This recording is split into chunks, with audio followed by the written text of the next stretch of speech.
안녕하세요. 포포투의 백현기 기자입니다. 한준TV는 계속해서 이 포포투와 콜라보레이션을 통해 양질의 축구 소식들 여러분들께 전달해드리고 있는데요. 오늘 준비한 소식은 바로 손흥민 선수의 차기 토트넘 주장 후보 소식입니다. 토트넘이 최근 들어서 또 많은 선수들이 팀을 나가고 또 들어오면서 굉장히 리빌딩, 물갈이를 하고 있는데요. 그 와중에 묘리스와 케인이 나갈 것이 굉장히 높게 가능성이 제시가 되면서 손흥민의 차기 주장 가능성도 높아지고 있습니다. 어떻게 된 일인지 계속해서 저와 함께 살펴보도록 하겠습니다. 손흥민 선수가 토트넘 차기 주장 후보 1순위로 계속 거론되고 있습니다. 만약에 토트넘의 차기 주장으로 손흥민이 선임이 된다면 박지성 이후 11년 만에 프리미어리그 한국인 주장이 탄생하게 되는 건데요. 지난 시즌 토트넘 상황을 조금 살펴보자면 좋지 않았습니다. 8위로 시즌을 마쳤던 토트넘인데 시즌 초반에는 그래도 3위 그리고 2위까지 올라가면서 콘테 감독의 윙백 축구가 조금은 적응하지 않았나 이런 생각도 들게 했던 시즌이었습니다. 하지만 막판으로 갈수록 조금 순위가 내려가면서 토트넘은 좀 좋지 않은 시즌을 보냈던 게 사실인데요. 그 와중에도 이 손흥민 선수의 활약은 두드러졌습니다. 사실 손흥민 선수의 얘기를 안 할 수가 없는데 안아골절 부상도 있었고요. 또 최근 들어서는 8, 9개월 동안 스포츠 탈장을 좀 숨기면서 참아내면서 손흥민 선수는 꾸준하게 시즌을 치러냈습니다. 이 과정에서 손흥민 선수는 시즌 초반에 약간은 좀 부진하는가 싶었지만 그래도 결국에는 10골 6개 도움을 리그에서 기록을 하면서 프리미어리그 7시즌 연속 두 자릿수 득점에 성공을 했습니다. 이것이 바로 안아골절 그리고 스포츠 탈장 등 부상을 안고 이런 결과를 냈기 때문에 정말 초인적인 힘을 냈다고도 볼 수가 있겠는데요. 손흥민 선수는 이런 부상뿐 아니라 어울리지 않는 그런 포지션에서도 굉장히 많이 뛰면서 약간은 좀 득점에서도 집중하지 못하는 장면들이 있었습니다. 아무래도 계속해서 저희가 말씀을 드렸지만 콘테 감독 아래서 이 손흥민 선수가 이 메잘라 위치에 뛰면서 득점에 집중하지 못했던 게 사실인데 그 와중에도 10골을 넣었다는 것은 손흥민 선수가 얼마나 대단한지 또 이런 부분들을 좀 확인할 수 있는 부분이었다고 생각이 듭니다. 어쨌든 이 8위를 기록한 토트넘 사실 좋지 않은 시즌을 보냈기 때문에 그 어느 때보다 이번 시즌 리빌딩을 좀 우선시하고 있는데요. 그 신호탄이 바로 엔지 포스트코글루 감독을 선임한 것이었습니다. 지난 시즌 셀틱에서 도메스틱 트래블을 달성했던 포스트코글루 감독이 이번 시즌 토트넘에 선임이 되면서 토트넘은 새 시대를 좀 열려고 하고 있는데요. 그 와중에 어쨌든 가장 먼저 영입하고 있는 선수들이 바로 골키퍼 그리고 공격형 미드필더였습니다. 골키퍼는 엠폴리 출신의 골리엘모 비카리오를 영입을 했고 제임스 매디슨까지 레스터에서 영입을 하면서 초반에 이적 시장을 좀 착실하게 쌓아 나가고 있는 토트넘이에요. 어쨌든 저번 시즌에 너무나도 좋지 않았기 때문에 이번 시즌은 좀 포스테코글루 감독을 필두로 굉장히 리빌딩을 빠르게 해 나가고 있는 토트넘입니다. 들어오는 선수도 있으면 나가는 선수가 있겠죠. 주장 요리스 선수가 이번 시즌을 끝으로 팀을 떠날 것이 좀 유력해지고 있는데요. 사실 요리스는 오랫동안 2012년부터 토트넘에서 뛰면서 굉장히 오랫동안 좀 활약을 했던 골키퍼였습니다. 그만큼 또 부동의 주전이기도 했고요. 주장까지 역임을 하면서 리더십을 보였던 요리스였는데 사실 지난 시즌에는 많은 경기에 출전하지 못했어요. 바로 이 무릎 부상 때문이었는데 시즌 중반에 당한 이 무릎 부상으로 요리스는 많은 경기에 출전하지 못했고 리그에서 25경기만 선발 출전하기도 했습니다.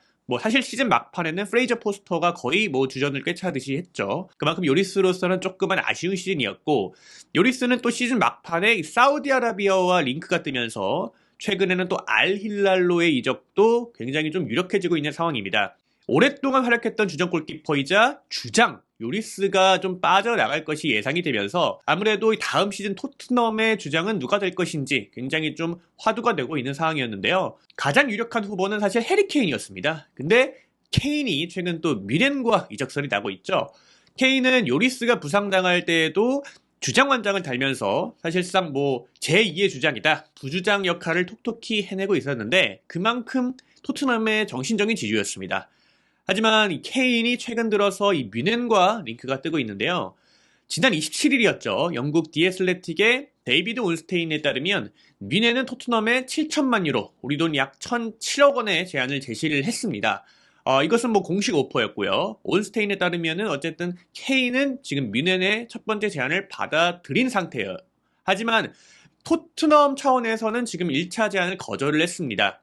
토트넘은 최소 1억 파운드를 원하고 있고 이것을 위해서 어쨌든 지금 뮌헨과 토트넘 사이에서 이적료 갈등이 계속 있어요. 하지만 뮌헨은 1억 파운드를 원하는 토트넘임에도 불구하고 두 번째 제안을 계속해서 좀 시도를 하고 있습니다.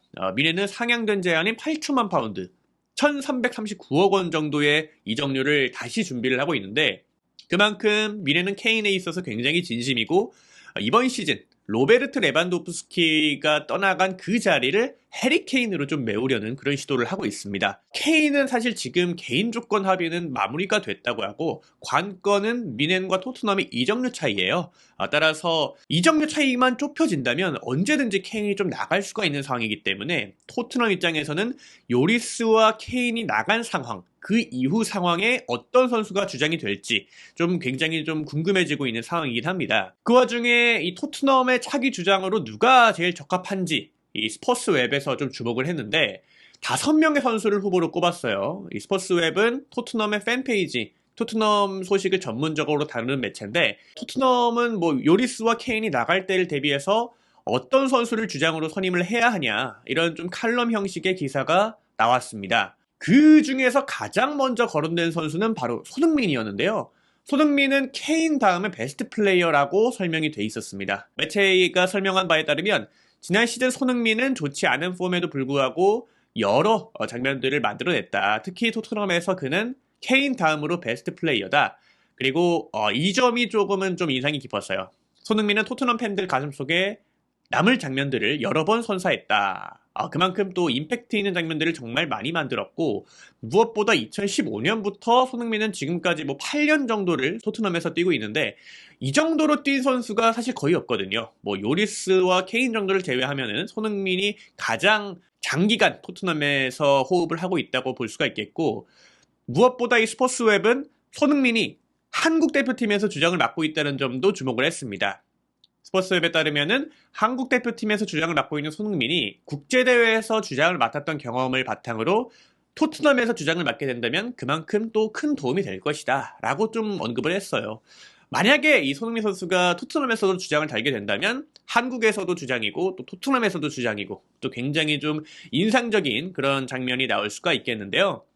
손흥민을 제외하고 어떤 선수가 나오는지 한번 볼까요? 스포츠웹은 총 5명의 후보를 선정을 했는데 손흥민을 제외하면 4명이었습니다. 로메로, 호이비에르, 벤탄쿠르, 다이어였는데 그 와중에 손흥민 다음으로 유력한 후보는 호이비에르라고 지목을 했어요. 호이비에르가 그만큼 또 플레이 스타일도 그렇고 인성적으로도 그렇고 굉장히 좀 리더십이 있고 솔선수범하는 스타일이라 그런 것 같은데 최근 호이비에르도 이적설이 조금 짙게 나고 있습니다. 아틀레티코 마드리드에 관심을 받고 있는데요.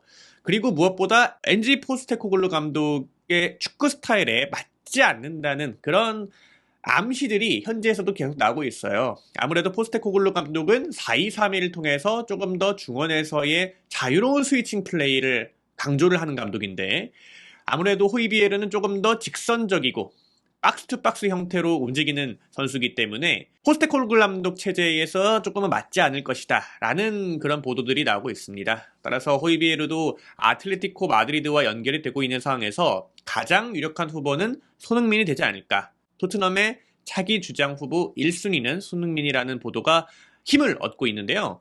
만약에 손흥민 선수가 주장 완장을 달게 된다면 한국인 주장이 11년 만에 프리미어리그에서 나오게 됩니다.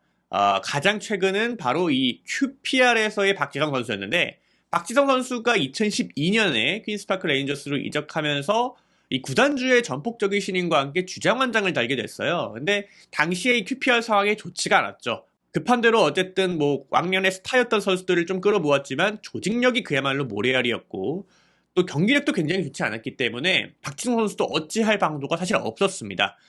따라서 이 박지성 선수는 시즌 중반에 이 마크 휴즈 감독에서 해리 레드납 감독으로 바뀔 당시에 주장 완장을 다른 선수에게 좀 넘겨줬거든요. 어쨌든 박지성 선수는 그야말로 조금 운이 따르지 않았던 그런 주장이라고 할 수가 있어요. 하지만 손흥민 선수가 이번에 차기 주장이 된다면 그야말로 뭐 당시 QPR보다 훨씬 그 위상이 높고 입지도 탄탄한 손흥민이기 때문에 아무래도 이 토트넘에서 손흥민의 입지 그리고 위상은 조금 더 그리고 아주 많이 올라갈 수 있다고 생각이 됩니다. 아무래도 박지성 선수가 2012년에 QPR에서 주장을 했던 것보다 조금 더 토트넘에서 손흥민 선수가 주장을 달게 된다면 조금 더 안정적이고 위상이 더 높다고 생각이 들고요.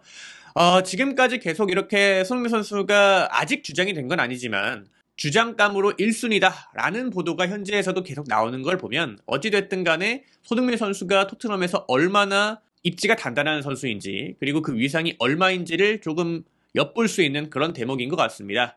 아무쪼록 손흥민 선수가 뭐 이번 A매치에서도 많은 경기에 뛰지 못했지만 빨리 정상 컨디션으로 회복을 하기를 바라겠고요. 그리고 다음 시즌 토트넘에서 조금 더 팀과 함께 반등할 수 있는 그런 계기를 마련해 보았으면 좋겠습니다. 계속해서 다음 시즌도 저희와 함께 토트넘 그리고 손흥민 소식 팔로우업 해주세요.